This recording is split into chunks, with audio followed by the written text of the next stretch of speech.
우리 손으로 만든 발사체 누리호가 이제 몇 시간 뒤면 우주로 날아오릅니다. 앞선 두 번의 발사와는 다르게 이번 3차 발사는 실용 위성을 실어 보내는데요. 누리호는 어제 이송부터 기립까지 모두 마쳤고 탯줄 엄빌리컬 타워에 연결돼서 최종 점검을 앞두고 있습니다. 나로 우주센터에 연결해서 자세히 들어보겠습니다. 김정우 기자 전해주시죠.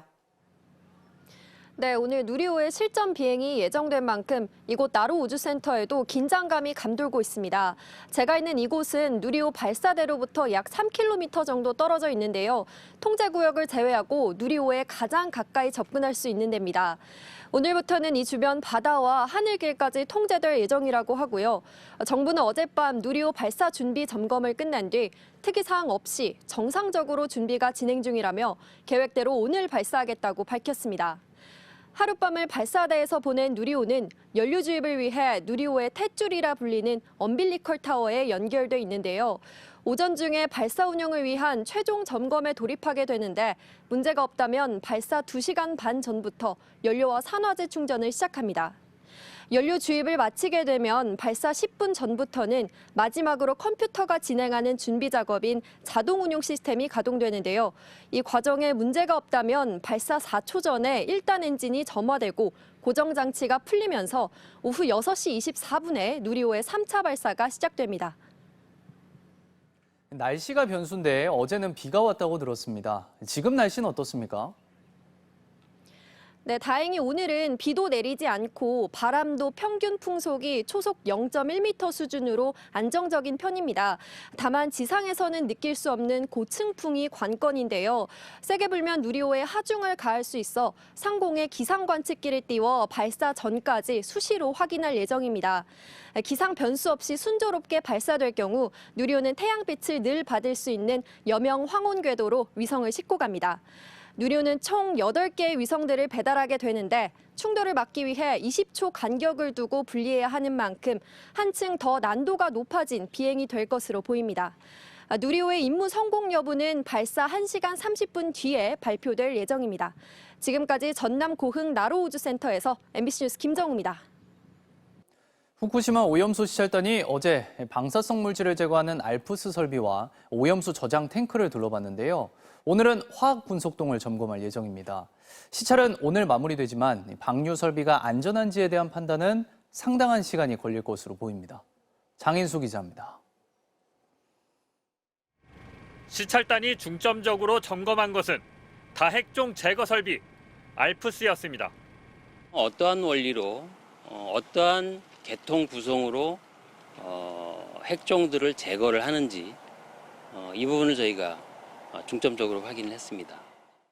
다만 이 알프스 설비가 실제 핵종을 잘 걸러내고 있는지는 다 확인하지 못했다고 시찰단은 전했습니다. 알프스 처리 전과 후에 오염수의 방사능 농도가 어떻게 달라지는지에 대한 자료를 도쿄 전력 측에 요청했는데 이를 분석해봐야 알프스가 제대로 작동하는지 판단할 수 있다는 겁니다. 시찰단은 오염수 저장 탱크와 운전 제어실을 둘러보고 비상 상황에 대응할 수 있는 설비까지 확인했다고 설명했습니다. 또 도쿄 전력 측이 자료 요구에 협조적이라며 아직까지 제공을 거부한 자료는 없다고 밝혔습니다. 다만 복잡하거나 정리가 필요한 자료는 제공이 늦어질 것이라고 설명했습니다. 시찰단은 일본이 제공한 추가 자료 분석을 마쳐야 오염수 방류 시설이 안전한지를 판단할 수 있다고 설명했습니다. 이 때문에 시찰단의 최종 판단 결과가 나오기까지는 상당한 시간이 걸릴 전망입니다. 그걸 저희들이 받아서 전체적인 분석을 한번 해야 됩니다. 그래야 최종적으로 어떻다라고 하는 결론을 냈을 거라고 저는 생각을 하고 있고요. 시찰단은 오늘 오전 10시부터 이틀째 현장 점검을 이어나갈 계획입니다. 오늘은 핵종을 분석하는 화학 분석동을 둘러보고 오염수와 바닷물을 어떻게 희석하는지, 방출 설비는 어떻게 구성돼 있는지 등을 점검하게 됩니다. MBC 뉴스 장희수입니다. 지난주 월간 조선이 노동절 분신에 숨진 건설 노동자 고 양회동 씨의 유서가 대필 또는 조작됐다고 보도했습니다. 전문가 의견도 일절 받지 않았는데 MBC가 의뢰한 필적 감정 결과는 달랐습니다. 이재욱 기자입니다. 지난주 월간조선은 고 양회동 씨의 유서 가운데 일부가 대필 또는 조작됐다는 단독 기사를 보도했습니다. 전문가의 의견도 거치지 않았는데 굳이 필적 감정을 하지 않아도 확연한 차이가 났다고 설명했습니다. MBC는 월간조선이 보도한 유서의 대필, 조작 여부를 확인하기 위해 2명의 전문가에게 감정을 의뢰했습니다. 문서 감정에는 공개된 2장의 유서 외에 양 씨가 생전에 사용했던 수첩과 조합비 지출 결의서 사본이 함께 제공됐습니다. 결과는 2 전문가 모두 동일인이 썼을 가능성이 높다는 판단이었습니다. 전문가들은 우선 양 씨가 쓴 글자 중 다른 사람들과는 확연히 차이가 나는 방식으로 쓴 글자들에 주목했습니다. 정자체로 미리 써둔 유서의 양자, 분신 직전 흘려 쓴 걸로 보이는 유서의 양자 모두 특이하게 받침을 오른쪽 아래에 썼습니다. 모음 애의 경우 양 씨의 유서들에서 모두 특이하게 1획을 3획보다 길게 쓰는 특징이 나타납니다. 1, 3획의 차이가 보통은 이렇게 나지는 않거든요. 1획을 짧게 쓰는 경우들은 많아요. 근데 3획의 길이가 굉장히 좀 짧게 쓰시는 그런 특징들이 좀 보이더라고요. 또 유서 2장 모두에 쓰인 한자에선 모음과 받침을 연결해서 쓰는 습성이, 힘자에서는 받침 미음을 2획만에 쓰는 동일한 형태를 나타냅니다. 정자체와 평상체로 기재된 상태에서 일부 형태의 변화성은 있어요. 근데 여기에서 특징적인 피력 검사에서는 모두 동일인이 썼을 가능성이 있다. MBC와는 별도로 양회동 씨 유족도 또 다른 전문가에게 필적 감정을 의뢰했는데 결과는 2 유서상 필적이 상사하다, 즉 서로 비슷하다는 결론이었습니다. MBC 뉴스 이재욱입니다. 중국에서 네이버 접속이 차단되고 가수 정용화 씨의 중국 방송 출연이 취소되는 등 한한령 조짐이 보이고 있습니다. G7 정상회의 이후 한중 관계가 더 얼어붙는 것 아니냐는 관측이 나옵니다. 베이징에서 이문현 특파원입니다.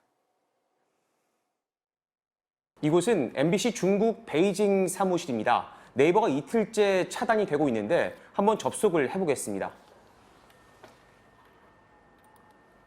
우선 로딩에 상당히 오랜 시간이 걸리고 이렇게 뉴스 페이지를 눌러도 다음 상태로 넘어가지 않습니다. 중국에서는 사드 사태 이후인 2019년 1월 포털 사이트 다음에 접속이 차단됐습니다. 네이버는 카페와 블로그는 제한됐지만 검색과 메일 서비스는 그동안 이용이 가능했습니다. 중국 외교부는 어제 브리핑에서 네이버를 이용할 수 없는 이유가 무엇이냐는 한국 기자의 질문에 사실상 답변을 피했습니다.